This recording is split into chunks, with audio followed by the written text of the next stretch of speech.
네, 유엔 안전보장이사회가 초강력 대북 제재안을 채택한 이후에 북한의 도발 수위가 이렇게 높아지고 있습니다. 긴박하게 돌아가고 있는 한반도 정세, 오늘은 김열수 성신여대 교수와 함께 이야기 나눠보겠습니다. 안녕하세요. 네, 안녕하세요. 예, 김정은의 발언, 핵탄두를 언제든 쏠 준비를 하라라고 지시를 했다고 합니다. 어떤 의도로 봐야 되는 겁니까? 예, 어제 우리가 안보리에서 결의안이 통과되자마자 북한이 어떻게 행동할 것인지 하는 것은 우리가 예측을 하고 있었지만 예측한 대로 김정은이가 참관한 가운데서 그게 이제 아주 반발을 하면서 미사일 같은 그 방사포를 발사를 했죠. 네. 이게 이제 첫 번째 우리가 예상한 거지만 지금 질문하신 것처럼 예상하지 못했던 부분이 바로 이거거든요. 그러니까 실전 배치된 핵 탄두들을 내가 필요하면 언제든지 사격할 수 있도록 해라. 그러는데 그렇게 되면은 이 두 가지 문제가 있는데요. 하나는 이제 실전 배치됐다라고 하는 것은 핵 탄두를 소형화시켰다는 의미거든요. 예. 지금 현재의 기술로 보면 이 핵 문제가 뭐 세상에 드러난 게 한 23년 정도 되니까 그동안에 소형화되고 다중화되고 또 경량화된 건 사실이에요. 그럼에도 불구하고 이것이 실전 배치될 수 있을 정도로 소형화됐다라고 보기에는 좀 한계가 있습니다. 이것은 한국 국방부에서도 그렇게 생각하고 있고요. 또 미국 국방부에서도 오늘 대변인 발표를 통해서 그렇게 발표가 된 것 같습니다. 예. 그래서 실전 배치됐다라고 하는 것도 좀 문제가 있고 소형화됐다라고 하는 것도 문제가 있습니다. 그럼에도 불구하고 왜 어제 그 자리에서 김정은이가 이런 얘기를 했느냐가 중요하지 않겠어요? 예. 이것은 이제 좀 전에 보도에서 나간 것처럼 제일 중요한 것은 내부 결속용이 아마 클 거고요. 두 번째는 이제 그 대북 제재 결의안에 대한 강한 반발, 그리고 절대로 이제 핵무기를 포기하지 않겠다라고 하는 어떤 그 결의 이런 것들을 보여줬다라고 보고요. 조금 있으면은 이제 3월 7일부터 한국에서 한미 연합의 키 리졸브 훈련이 있지 않습니까? 거기에 대한 대항으로서 이러한 그 말들을 쏟아냈지 않느냐. 예, 여러 가지 다각적인 이제 포석이 있다라는 분석이신데요. 네. 또 인민군의 군사 대응 방식은 이제 선제 공격 방식으로 바꾸겠다라는 위협도 쏟았습니다. 이건 뭐 거의 뭐 전쟁 선포나 다름없는 이야기 아닙니까? 네, 선제 공격이라고 하는 것은 상대방의 공격 징후가 있을 때 내가 먼저 일격을 당하고 난 뒤에 전쟁을 하겠다라고 하는 것이 아니고 상대방의 공격 징후가 있을 때 먼저 공격하는 것이 선제 공격이라고 합니다. 그걸 프리엠션 또는 프리엠티브 어택이라고 이렇게 표현을 하는데요. 예. 한국도 지금 선제 공격 교리를 택하고 있거든요. 그건 무슨 얘기냐면 북한이 핵무기를 우리한테 쏘고 난 뒤에 또는 장사정포를 쏘고 난 뒤에 우리가 그게 대응하면 너무 많은 피해를 입고 난 뒤에 대응하기 때문에 그런 징후가 보이면 우리가 먼저 공격하겠다. 그게 선제 공격 개념입니다. 예. 그래서 북한이 이 선제 공격 개념을 이번에 처음으로 얘기했는데요. 사실은 북한은 일상 속에서 선제 공격 개념이 평상시에 들어있었다고 해도 과언이 아니거든요. 그런데 이번에 이것을 말로 표현한 것에 불과할 뿐입니다. 예. 그래서 그전에도 북한이 언제라도 자기가 원하는 시간과 장소에 국지도발 항상 해왔지 않습니까? 예. 그게 선제 공격이지 뭐가 선제 공격이겠어요? 그럼에도 불구하고 북한의 김정은이가 이번에 이렇게 말을 한 이유는 한국에서 또는 한미 훈련 기간 중에 어떤 징후가 보이면 기다리지 않고 먼저 때리겠다 하는 그런 말로 표현을 한 것이라고 봐야죠. 예. 어제 이제 동해상으로 발사한 단거리 발사체 6발을 쐈다고 하는데 신형 방사포로 확인이 됐습니다. 지금 이제 한반도 사드 배치 논의가 이제 급물살을 타고 있는데요. 이 시점에서 신형 방사포를 쏜 의도 뭐가 숨어 있을까요? 예, 아마 우리 시청하시는 분들께서는 신형 방사포에 대해서 잘 아시는 분도 계시겠지만 잠시 이제 말씀을 드리면 북한은 굉장히 그 한꺼번에 여러 발을 쏠 수 있는 다련장 로켓포죠. 그걸 이제 북한 말로는 방사포라고 부르는데요. 그게 구경이 굉장히 많이 있습니다. 107mm짜리도 있고 122mm짜리도 있고 240mm짜리도 있거든요. 예. 240mm 방사포 정도가 되면 그것이 한 60에서 70km의 사거리를 가지는데요. 예. 어제 이제 시험 발사한 신형 방사포, 우리가 이름 붙인 게 KN-09이라고 하는 방사포인데요. 네. 2013년도 김정은이가 본격적으로 등장한 이후부터 이제 시험 발사를 계속하기 시작을 했죠. 어제도 6발을 했는데 이것이 200km의 사거리를 가지고 있습니다. 그렇게 되면 이제 대전 계룡대, 평택 미군 기지까지도 사정거리에 들어오는군요. 그러니까 쉽게 얘기하면 대전 이북에 있는 모든 공군기지, 그리고 대전 이북에 있는 한국의 중요한 군사시설과 군사령부, 미국의 중요한 군사시설과 군사령부가 전부 그 사거리 안에 해당이 되는 거죠. 그리고 지금 이제 말씀하신 것처럼 우리가 사드라고 하는 것은 신행 방사포에 대응하는 게 아니거든요. 네. 그러니까 신행 방사포라고 하는 KN-09 소위 말하는 300mm짜리 대구경 방사포에 대항할 수 있는 우리의 그 대응할 수 있는 무기 체계는 현재 없습니다. 예. 그렇기 때문에 사드 배치가 한국에 논의되고 있을 때 북한에서 이러한 방사포를 시험 발사함으로써 아무리 사드를 가지고 북한의 미사일을 맞춘다고 하더라도 그거 외에도 네. 300mm 방사포를 통해서 대전 이북의 한미 군 지휘부와 군사 시설에 대해서 공격할 수 있는 무기 체계를 내가 갖고 있다라고 하는 것을 시위한 것이죠. 예, 이런 신형 방사포에 대응할 만한 이제 방어 수단이 현재로서는 없다라는 점도 노린 것 같고요. 그렇죠. 예, 이 신형 방사포에 뭐 핵탄두 같은 걸 탑재할 수가 있습니까? 이제 그게 이제 소형화의 기술인데요. 이제 사실상 핵탄두를 운반할 수 있는 것은 여러 가지 수단들이 있거든요. 우리가 흔히 얘기하는 장거리 미사일 ICBM이라고 하잖아요. 장거리 탄도 미사일. 그것만 있는 걸로 생각하는데 그것만 있는 건 아니고요. 폭격기를 통해서 폭격기요. 예. 공중으로 해서 쏠 수 있잖아요. 그리고 이제 SLBM이라고 하는 우리 이제 북한에서 계속 지금 요새 시험하고 있잖아요. 잠수함 발사 탄도 미사일 이걸 통해서도 사실은 핵 미사일을 쏠 수 있거든요. 그거 말고도 포 있잖아요. 그러니까 포병이 가지고 있는 야전 포병들을 통해서도 이 미사일을 쏠 수 있습니다.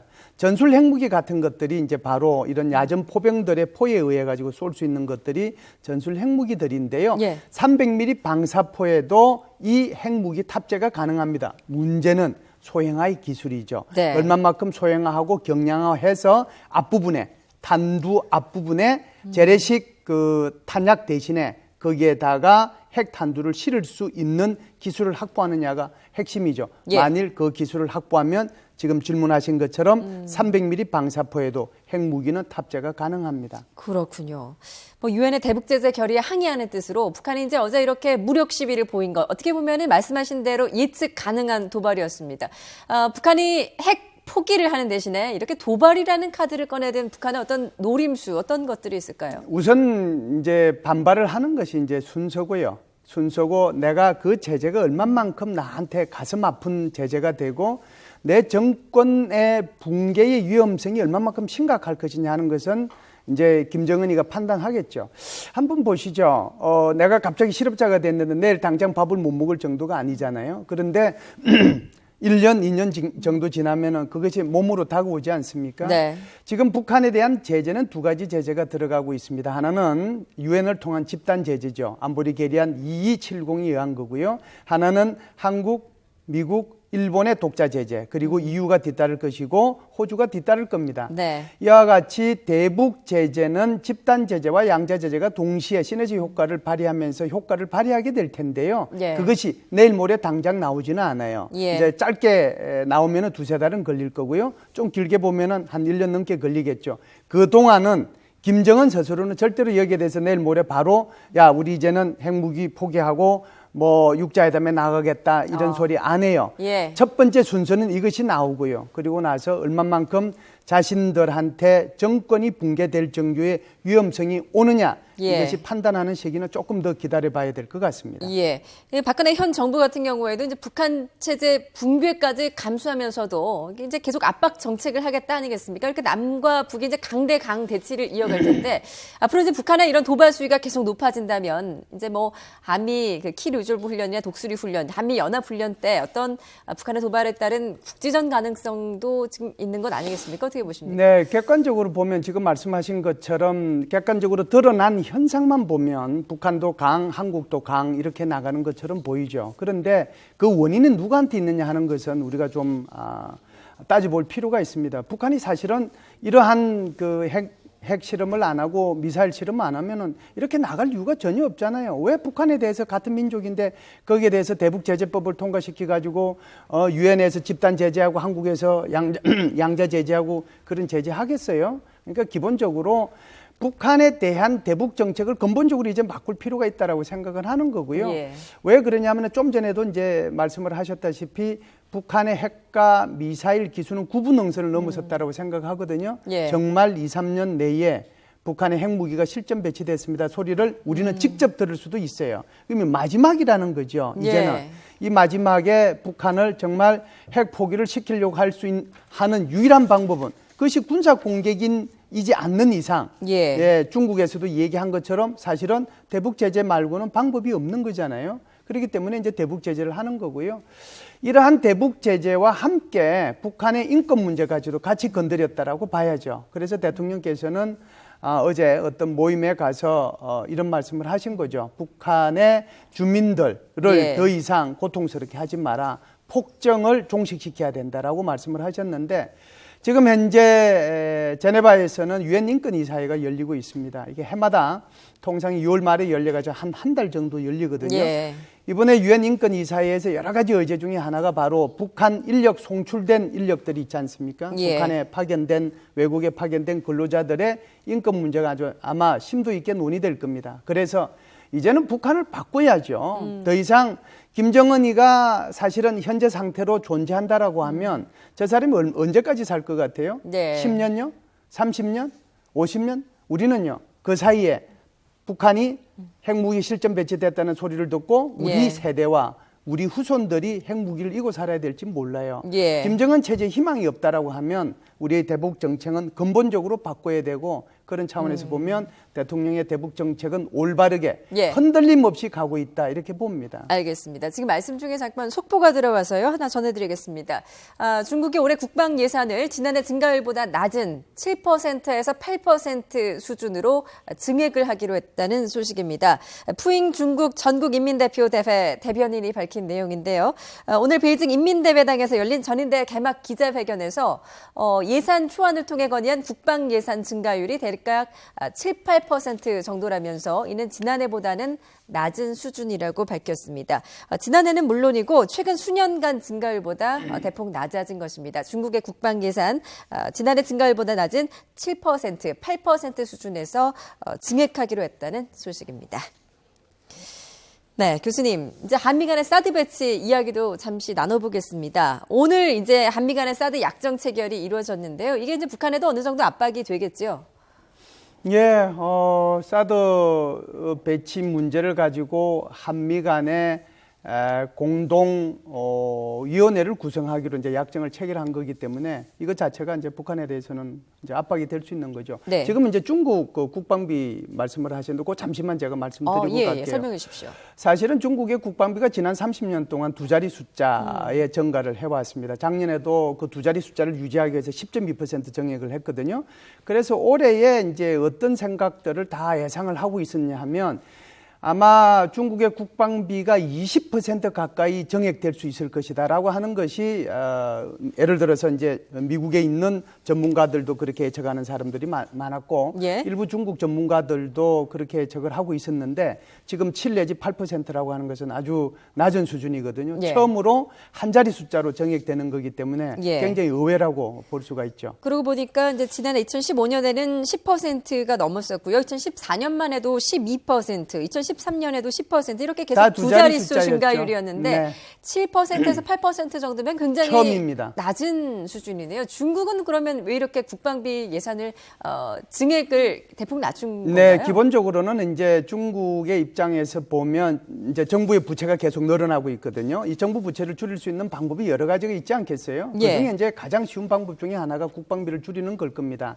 사실은 남중국해의 문제와 미중 간의 패권 경쟁을 보면 국방비를 늘릴 수밖에 없는 그런 입장임에도 불구하고 지금 중국 경제가 좋지 않다는 것을 국방비의 최근 30년 내에 한 자리 숫자로 정액하는 것으로 아마 적나라하게 그걸 표현을 했다라고 봐요. 그렇군요.